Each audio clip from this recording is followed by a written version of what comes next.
Retribution by Zhou Dedong. I sat on the bench downstairs, enjoying the evening cool. In the dusk, a child walked toward me. It was a boy, about 5 years old. By rights, a child that age should have had an adult with him, but when I looked around, there was no one nearby except me. I studied his face carefully. I knew most of the children in this building, but I had never seen him before. His hair was a little curly, his round cheeks puffed out in a very adorable way. Only his clothes were a bit dirty. I thought his mother must be a sloppy woman. He stopped in front of me. "Uncle, I want to tell you something." "Kiddo, what is it?" He lowered his head and thought for a moment. Then he said, "There's going to be an earthquake." I jumped. "Who told you that? Did your mom and dad say so?" He shook his head, and then he simply turned and walked away. I stared after him, dazed. The little boy kept walking until he vanished behind a stand of peach trees in the complex. That night, lying in bed, I kept thinking about that strange child. When I was a child in the countryside, I had experienced an earthquake. It was late autumn. The weather suddenly turned hot and dry, and the peach blossoms that had already fallen bloomed again, glaringly bright in an unnatural way. At night, the dogs barked madly until their throats turned hoarse. They kept clawing at the door with their paws, looking wildly restless, terrified, and uneasy, as if they had seen some enormous demon. And the selfish rats did not warn anyone at all. They dragged their young and fled from their holes in a panic, scurrying along the base of the walls. There were also ants, marching in swarms to move away into the distance before a natural disaster. Many animals can sense it in that respect. Humans are utterly clueless.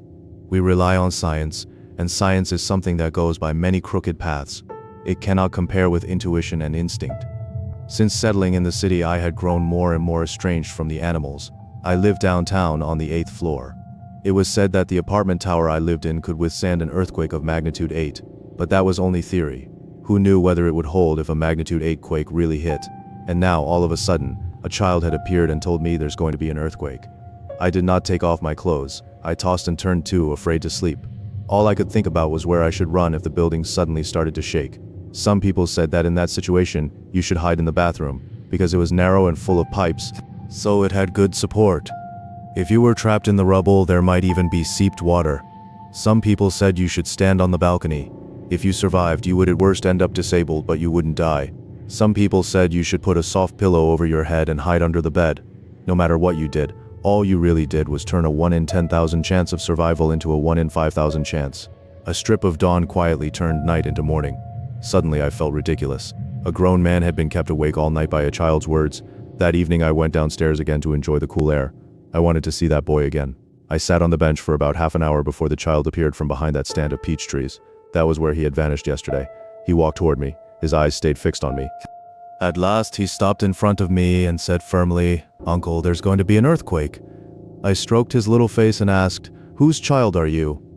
He ignored me, glanced up at the dim sky, and wore a look of worry over things beyond his control. I looked up too. The sky seemed perfectly normal. "Kiddo, have you heard the boy who cried wolf? You can't lie, you know." "I didn't lie," he said earnestly.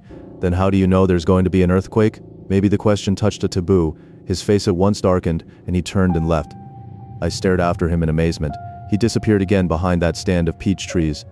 That night, though I took off my clothes, I still couldn't sleep. I kept thinking about that child. Why had he turned against me? It was well after midnight before I finally fell asleep. The night passed safely. That evening, I came downstairs again to wait for the child. I waited a long time before I saw him come out from behind that stand of peach trees. His steps were a little hesitant. I smiled and waved to him. He slowly came over. After all, he was still a child. I could tell he still had last night's resentment in him. His eyes flickered uneasily when he looked at me. "There's going to be an earthquake," he said again. His stubbornness amused me. "How old are you this year?" 4. He was only 4, even younger than I had guessed. "Does anyone in your family work at the earthquake bureau? Your father?" He shook his head.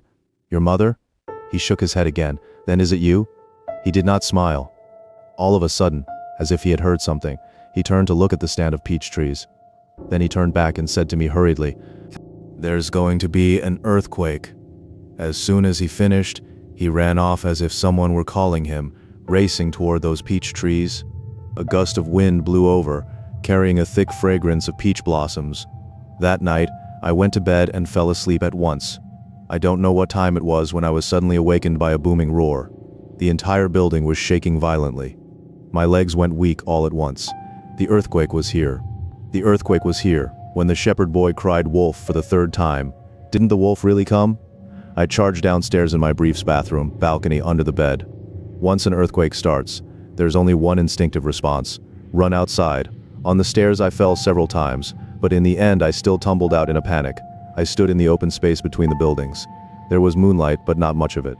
I looked around and it seemed no one had noticed the earthquake. All the windows were dark. No one else had come out except me. I secretly felt relieved. Luckily, my wife and child had gone back to the countryside to visit relatives, or else. My child was just over 4 too. Thinking of my child, I immediately thought of that curly-haired little boy, and a chill suddenly ran through me. How did he know there would be an earthquake? Where had he come from? The building seemed to sway again, this time even more violently than before. In the panic, I suddenly noticed a dark shape by the corner of the building. I took a few steps closer and looked carefully. It was that curly-haired boy after all. With his back to me, he was waving his arms, hopping and jumping there. At the very first instant, I thought I must be dreaming. But then several windows on the upper floors lit up one after another, as if the sleeping building had fearfully opened a few of its eyes. Then chaotic running broke out in the corridors. Thud, thud, thud, thud. Like the violent beating of the building's heart. I was shocked. I wasn't dreaming. The child seemed to sense my presence. He stopped jumping as if struck by an electric shock and whirled around. Because of the darkness, his face was just a blur, but I could feel that his eyes were shooting out a vicious light. The running inside the building vanished again. No one came downstairs. "What did you see?" he asked me. I didn't see anything," I lied awkwardly. "You definitely saw something," he said, turning fully toward me. I bent over and stretched my head forward, trying to make out his face as clearly as possible. "What are you doing here?" I finally asked softly. He said nothing, just stared straight at me. "What is wrong with you?" I asked, forcing an unnatural smile. He dusted off his hands and suddenly said, "Do you want to see what my house is like?" Yes. I had no idea why I said that. It was as if some unseen force pushed me, or maybe my subconscious knew that even if I refused, I would not be able to escape. In that case, I might as well find out who he was and meet his parents. "Where do you live?" "You just follow me." With that, he turned and walked toward the stand of peach trees. I followed behind him. He never once looked back. Past the peach trees, he kept going, leading me all the way out of the complex gate. The lights outside were much dimmer. Like any normal child, he bounced along the pitch-black road. Suddenly, I felt I had been too suspicious. Maybe he was just a mischievous kid who had played too late and was afraid to go home. I lived in the Jazz Complex, a fairly upscale residential complex. Inside the complex, there was a beautiful park and all kinds of children's play equipment. People from several nearby complexes often brought their children there to play. Maybe if I took this child home, his careless parents would thank me over and over. But then why had he been jumping around in that baffling way during the earthquake? Everything around us grew darker and darker. Where on earth was he taking me? I decided I would not keep following him. As soon as he turned his head, I would slip away quietly. Strangely enough, the instant that thought came to me, he stopped and slowly turned back. By then I could no longer make out his face at all. He said nothing. Still, from his blurred face, I felt a kind of force and had no choice but to keep walking. I followed this inexplicable child through several intersections. There were no streetlights anymore, and the surroundings became pitch black. I was growing more and more afraid. How could a 4-year-old possibly have come this far on his own? At last, he led me into a very run-down complex. All the windows were dark, and it seemed there was not a single person around. I had no idea what time it was now. It must have been midnight. Finally, he stopped in front of a dark entrance and waited for me to catch up, still saying not a word. I went in with him. At last there was light in the elevator, though very dim. I could see his face clearly, and my nerves snapped tight. On that dark walk, his face had somehow changed and grown much older, even creased with wrinkles. He was only 3 feet tall. "What are you looking at?" His voice had aged too. It sounded familiar. But I could not remember whose it was. I knew I was in grave danger, but I still asked as if nothing were wrong, "What floor?" He suddenly broke into a grin, and then the elevator dropped. It was not like a normal ascent or descent at all, more like a plunge. My stomach and all my organs shot up into my throat. "Down below," he said coldly as we hurtled downward. I turned in terror to look at the digital display, B5, B6, B7, B9, and he kept looking at me and smiling. B23, B24, B25, B20 looks, B27. At last the boy spoke. He said word by word, "This is Bayun Complex, building number 2. If the elevator had sent my body plunging into an abyss, his words sent my heart tumbling into hell. Bayun Complex was built by my construction company. 2 years ago, this city had suffered an earthquake, magnitude 5. One building in Bayun Complex collapsed, and it was building no. 2. At the time, there were 63 people in the building. Every single one of them was crushed into meat patties. Aside from that newly built building, only some old, badly maintained houses in the whole city had collapsed. Of course, I knew how it had happened. Later, I spent a lot of money smoothing things over. With the earthquake as cover, I got away with it. I had been led into building no. 2, the building that had long since become ruins. B98, B99, B100. The elevator stopped, and the doors slowly opened. How deep is 100 floors underground? What is 100 floors underground? I took a startled step backward. I saw that the elevator was suspended in midair by a steel cable, swaying gently like a pendulum, with boundless darkness all around. Looking up, there was no light. Looking down, there was no bottom. This is the house I wanted to show you. Now I'm giving this house to you. With that, the boy walked out of the elevator. Where are you going? I cried. I'm going to climb up the cable, climb 100 floors to the surface, then climb 8 more floors to your house. What place is this? This is the 19th level of hell. At that point, property and money no longer mattered. I only wanted out. Take me with you. I'll give you whatever you want. He gave a cold smile. I want your life. My wife's name was Chengzi. She had come back from the countryside with our child. The station was very close to my home. She didn't call me. She took a taxi straight home from the station. It was dusk then. The sky was overcast, as if it were about to go dark.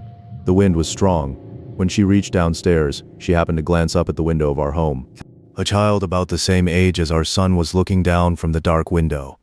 The moment he saw her lift her head, he vanished. Chengzi was puzzled. Whose child was that? She took our child upstairs in the elevator to the 8th floor, rang the bell, and the door opened. I appeared in the doorway. You're back? I'm back. Who's in this apartment? No one. Just you. Just me. Chengzi spoke as she came in with our son. Why did I just see a child's head a moment ago? You must have been looking at the window above us. The child upstairs is at home. Listen. As soon as Chengzi heard this, sure enough, the sound of a child running came from upstairs. Thud, thud, thud, thud, thud. I had already finished cooking. Chengzi and our son washed their hands and sat down to eat. Halfway through the meal, Chengzi stopped chewing. She swept her gaze around the room and finally stopped at the clock in the corner. It was a tall, old-fashioned grandfather clock, very expensive. Why is that clock running? I don't know. Didn't you take it out for repair? No. Then how could it be running? As she spoke, Chengzi walked over to the clock. Tick, tick, tick, tick, tick. She opened it and looked carefully. A few months earlier, when Chengzi had wound the clock, she had accidentally broken its mainspring. Now the spring was still broken, yet the clock was moving slowly and steadily. Chengzi was baffled. It was like a man with no heart suddenly walking forward at a slow pace. She turned around and I was staring at her fixedly. The son who had been eating at the table a moment ago was gone. What's wrong with you? Chengzi asked me. What's wrong with me? Your eyes look strange. My head hurts a little. Then go lie down for a while. All right, I'll lie down for a while. I stood up, walked stiffly into the bedroom, then turned and gently closed the door. Only Chengzi was left in the living room. The grandfather clock was ticking beside her. Tick, tick, tick, tick. The wind grew stronger and stronger, slapping against the windows with sharp cracks. Even the building seemed to be swaying in the gusts. A tornado raged outside, and when 10 people saw it, 9 were frightened. It blew away the stars in the sky, flattened the pits on the ground. It blew down pine trees 100 years old and carried off the eagles in their branches. It toppled the hunters and blew the bows from their hands. Chengzi felt that everything in this home was off. She could not say exactly what was wrong. Panic-stricken, she called out, "Son." Slowly, the door to the study opened and our son's face appeared. His face had grown somewhat dark. He looked at his mother and said in a low voice, "Are you calling me? What are you doing?" "Nothing. You must be doing something. I want to tell you something." "What is it?" "There's going to be an earthquake." "Nonsense. Who told you that?" Our son suddenly flared up and shouted, "There's going to be an earthquake." Then he slammed the door shut with a bang. Chengzi suddenly believed him. Only that could explain why the springless grandfather clock had suddenly started running. Maybe there was already a slight earthquake now, and people simply could not sense it yet. The pendulum was the most sensitive thing of all. If the earth shook even a little, it would start swinging. But who told our son there was going to be an earthquake? Could there be a rat behind it, holding the pendulum and shaking it? She slowly approached it and was startled. On the brass pendulum there was a faint image, a person swaying back and forth with the swing of the pendulum. Though she could not make out the features, she could feel that this person seemed to be looking at her in pain through the sound of the wind. She remembered that when they bought the grandfather clock, there had been no pattern on the pendulum at all. She hurried into the bedroom wanting to call me out to take a look, but the bed was empty. I was gone. She thought for a long time and still could not figure out where I might have gone. She pushed open the study door again. Our son was playing on the computer. There were no computers in the countryside, and he had been driven nearly crazy by it. Chengzi sat down quietly beside him and asked, "Son, when you just said there was going to be an earthquake, who told you that?" "Uncle Wang Tao." Chengzi gave a sudden shiver. The decisive signature on the big Baiyun complex project had been Wang Tao's. Wang Tao was an official, so I had given Wang Tao a suite in Baiyun complex as thanks. Wang Tao was not a fool. He could not possibly live in the bribe apartment himself. Besides, a place like that was beneath him, so he handed the apartment over to one of his mistresses. On the day of the earthquake, he happened to be there with her, enjoying himself. The two of them were crushed into specimens in the middle of making love. Chengzi asked in alarm, "When did you ever see Uncle Wang Tao?" Our son said, "Wasn't he in our house the whole time just now?" Chengzi seemed to understand something, and her heart dropped straight into the abyss. She thought for a moment and asked, trembling, "Did you see Daddy today? Daddy?" "No." "Then tell me, who was the person in our house when we came back from the station just now?" "It was Uncle Wang Tao." Chengzi collapsed weakly to the floor. At that moment the doorbell rang. Through the howling wind, Chengzi could faintly hear me outside saying, "Open the door. It's me." The end.